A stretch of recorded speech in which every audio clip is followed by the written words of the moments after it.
சேகர் பாபு சொல்லியிருக்காப்ல அண்ணாமலை வந்து சட்டவிரோத செயல்முறை கர்நாடக தூக்கு போலீஸ் அவர் முடிவு செஞ்சுட்டாங்க கடியா காலையில் கொஞ்சம் பின்னாடி தான் உள்ள இருக்கு. திராவிட முன்னேற்ற கழகத்தில்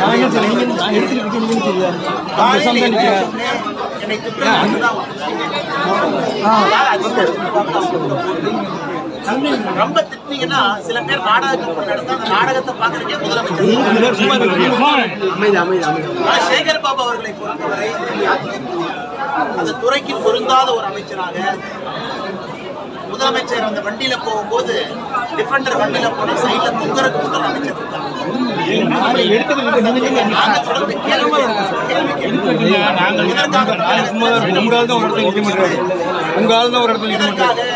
பெண்களின் மீது குழந்தைகள் மீது தொடர்ந்து பாலியல் வன்கொடுமை அதிகமாக அந்த கேள்விக்கு யாருமே பதில் சொல்ல. சேகர் பாபு அவர்கள் வேணா நானே டிக்கெட் போட்டு நான் எங்கெல்லாம் வேலை செஞ்சனோ காவல்துறை கண்காணிப்பாளராக ஒரு டிசிபியா அந்த இடத்துக்கு அனுப்புறேன், நானே ஃப்ரீ டிக்கெட் போட்டு ஒரு போய் சுற்றி பார்த்துட்டு வந்து நான் செய்த பணியை பற்றி ஆனால் இன்னைக்கு அமைச்சராக இருக்கிறாங்க, மக்கள் வரிப்பணத்தில் வாழ்ந்து கொண்டிருக்கிறாங்க, எதுக்கியா வேலை செய்யலாம்.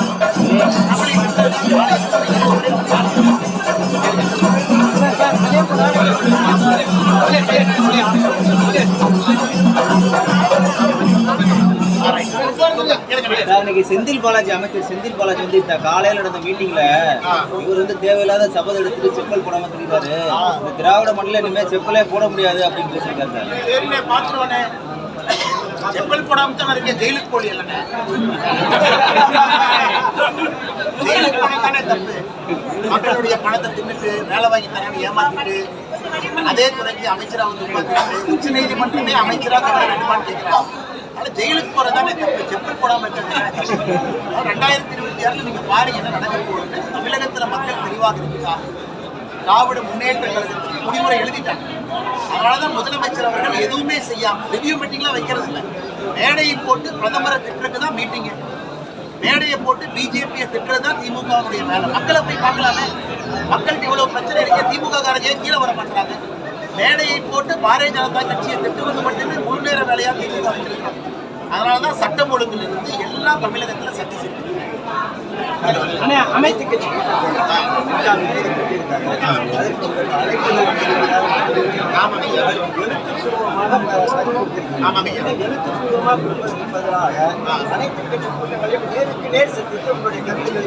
நேருக்கு நேர் போலாங்க ஐயா.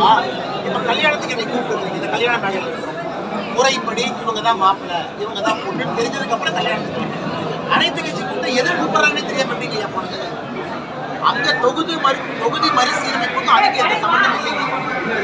தொகுதி மறுசீரமைப்பு நடக்கும் பொழுது தமிழகத்திற்கு எந்த விதமான பாதிப்பு வராது. எப்ப வருதோ வராது.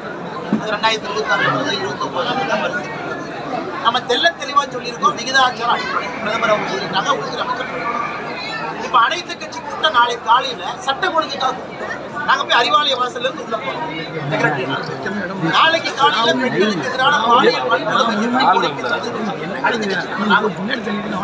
ஒரு திருமணத்துக்கு அழைச்சாலும் கூட எதுக்கு போகணும்னு தெரிஞ்சு போனாதான் அந்த நிகழ்வு சிறப்பா இருக்கு. 45 கட்சிகளை கூப்பிட்டுருக்காங்க, முதலமைச்சருக்கே தெரியாது. இப்ப 848 சீட்டு வரப்போகுது. தமிழ்நாட்டுக்கு வந்து 12 சீட்டு அதுல குறையும். அப்படி இருக்கும்போது எப்படி சொல்றாங்க? நாங்க சொன்னோமா சொல்லுங்க. மத்திய அரசுடைய அதிகாரிகள் தகவல் கொடுத்தாங்களா? இல்ல முதலமைச்சர்கிட்ட சீக்கிரம் டாக்குமெண்ட் இருக்கா? அதுவும். அதனால முதலமைச்சர் அவர்கள் எந்த ஆதாரத்தின் அடிப்படையில தொகுதி மறுசீரமைப்பு வரும்பொழுது தமிழகத்திற்கு பாராளுமன்ற உறுப்பினர்கள் குறையும் எப்படி சொல்றாங்க? குறையாதுன்னு ஆளுங்கட்சி நாங்க சொல்றோம், குறையாதுன்னு உள்துறை அமைச்சர் சொல்றாங்க, குறையாதுன்னு பிரதமர் சொல்றாங்க. அதை விட முதலமைச்சருடைய வார்த்தைக்கு நம்பிக்கை அதிகமான பார்லிமெண்ட்ல முடிவெடுக்கக்கூடியவங்க நம்ம ஆளுங்கட்சி. தொகுதி மறுசீரமைப்பு எப்ப வரும் பொழுதோ அந்த குழு போட்டு அதற்கு நல்ல ஒரு முடிவை எடுக்க வேண்டியதும் பாரதிய ஜனதா கட்சி, தேசிய ஜனநாயகம். நாங்க இல்லைன்னு சொன்னது முதலமைச்சருக்கு எந்த அதிகாரமும் இல்லாதவரு சென்னையில் உட்கார்ந்து இல்ல குறையும் எப்படி அதை அதனாலதான் தெளிவா பதில் கடிதம் நான் எழுதின கடிதத்தையும் ப்ரூஃபா வச்சிருக்கேன். விகிதாச்சார அடிப்படையில் ப்ரோரேட்டா பேசிஸ்ல ஒரு தொகுதி கூட குறையாம எல்லா மாநிலங்களும் சமமாயிருக்கு. அப்ப திமுக இந்த பிரச்சனையிலேயே அரசியல் பண்றாங்க. ஆமாங்கய்யா, ஆமாங்கய்யா, நீங்களே நியாயமா சொல்லுங்கய்யா. ஓராண்டுக்கு முன்பு ஒரே நாடு ஒரே தேர்தல் அரசியல் பண்ணாங்க. நம்ம ஒரே நாடு ஒரே தேர்தல் எப்ப வருது பாராளுமன்றத்தில் சொன்ன பிறகு தப்பிச்சு பண்ணிருக்காங்க. இவர்களுக்கு மக்கள் விஷயத்தை பற்றி பேசுவதற்கு நேரம் இல்லை. இவர்களுக்கு அரசியல் ஒரே நாடு ஒரே தேர்தல் முடிஞ்சு வச்சா அடுத்தது தொகுதி மறுசீரமைப்பு இது முடிஞ்சுதா இன்னும் 6 மாசம் கழிச்சு சுற்றுச்சூழல் ஏதாச்சும் தூங்குவாங்க. இப்ப மொழி பிரச்சனை அதே மாதிரி தானா? மக்கள் பிரச்சனையை தீர்க்கிறது கூட்டம் சம்பந்தமே இல்லாத பிரச்சனை, நம்ம சொல்லாத ஒரு பிரச்சனை, நாம் சொல்வதற்கு நேர் எதிரான கருத்து இருக்கக்கூடிய முதலமைச்சர் தொகுதி மறுசீரமைப்பு வந்து சொல்றதெல்லாம் பொய்யா அந்த கூட்டத்துக்கு எதுக்கு சார் இந்த மொழி பிரச்சனை அரசியல் தானா?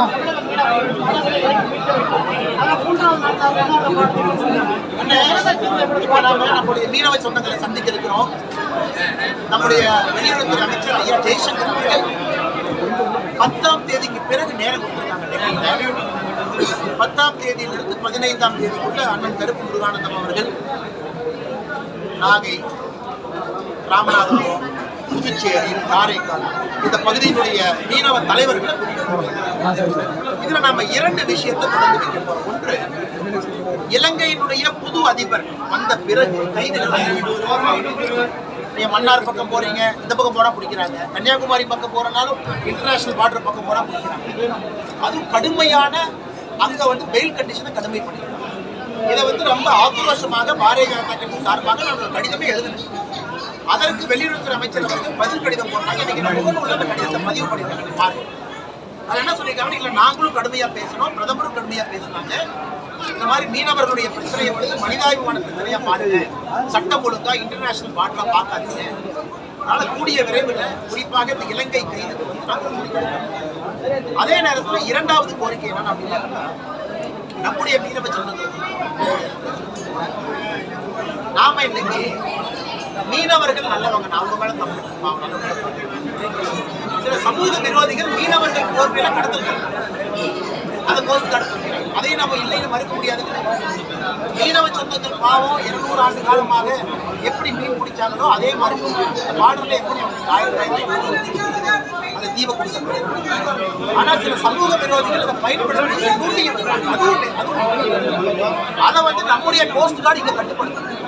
ஆனா கோஸ்ட் கார்டுக்கும் நாங்க வேண்டுகோள் கொடுக்கிறோம், நம்ம சைட்ல யாராவது அந்த மாதிரி பண்றாங்க இங்கேயே தடுக்கணும். மீனவர்கள் பிரச்சனை வேறு, ஆனா மீனவர்களுடைய போர்வையில யாராவது சமூக விரோதிகள் தப்பு பண்றாங்கன்னா அதையும் நாங்க இந்த நேரத்தில் கண்டிக்கிறோம். அதே நேரத்துல கடந்த முறை மீனவர்கள் மீது துப்பாக்கி சூடு நடந்ததை பத்தி நம்ம பேசலாம். அதற்கு வெளியுறவுத்துறை அமைச்சர்கள் பதில் சொல்லியிருக்கிறாங்க. இலங்கையினுடைய வைஸ் அட்மிரல் அவங்க பதில் கொடுத்திருக்கிறாங்க. அந்த ஆக்சிடென்டல் டிஸ்சார்ஜ் ஆஃப் எஃபெக்ட், அதாவது வேண்டுமென்றே நாங்க சொல்லல சார்,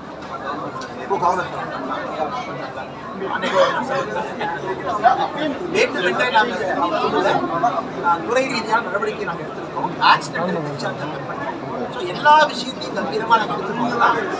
எந்த கட்சியும் விட பாரதிய ஜனதா கட்சி தான் முடிவு கொண்டு வர வேண்டும் என்று நம்ம எல்லாரும் சட்டம் ஒழுங்கு எப்படி சார் இருக்கு?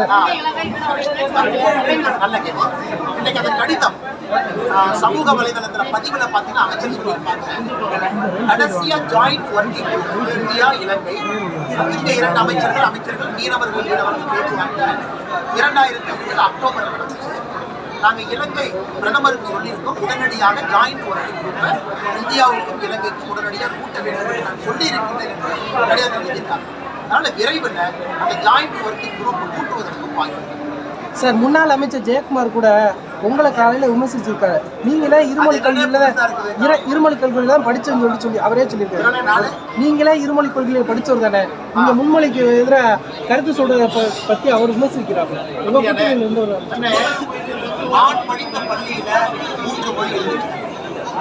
நான் படித்த பள்ளியில 3 மொழி இருக்கு. நண்பர்கள் வந்து சில பேர் ஹிந்தி எடுத்தாங்க, நண்பர்கள் சில பேர் பிரெஞ்சு எடுத்தாங்க, நண்பர்கள் சில பேர் சமஸ்கிருதம் எடுத்தாங்க, நான் தமிழ். நான் 11வது 12வது எடுத்து படிச்சேன்னா அவங்க தெரியாது. படிச்சவங்களுக்கு படிக்காத அரசியல்வாதிகள் நான் படித்த பள்ளியில 3 மொழி இருந்துச்சு. தமிழ் ஆப்ஷனல் இருக்கு.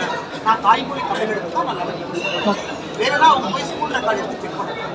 இன்னைக்கு நான் பேசுவது நம்ம காலத்தில் குழந்தைகள் அடுத்த கட்டத்துக்கு 3வது மொழி படிக்க வேண்டும் என்று பேசுகிறேன். அவர் என்னை பற்றி சொன்னாலும் நான் பதில் சொல்றேன். நான் படித்தேன் ஸ்கூல் எப்படி இருந்துச்சுன்னு நான் சொல்றேன். அதன் பிறகு 26 வயசுல நான் கன்னடம் கற்றுக்கிட்டேன், ஹிந்தி கற்றுக்கிட்டேன், நான் தெலுங்கு கற்றுக்கிட்டேன். அதெல்லாம் ஒரு மனிதன் ஒரு ஆர்வமாக கற்றுக்கிட்டேன். அதுதான் குழந்தையும் செய்யணும். எங்களை பொறுத்தவரை ஒளிவு மறைவு இல்லாமல் தான் பாரதியார் நாங்கள் யாருமே இருமொழி ஸ்கூல் நாங்கள் என்ன கருத்து நெஞ்ச கலந்து பார்த்தாலும் அதே கருத்து தான். மும்மொழி கொள்கையில் சரிங்கண்ணா சரிங்கண்ணா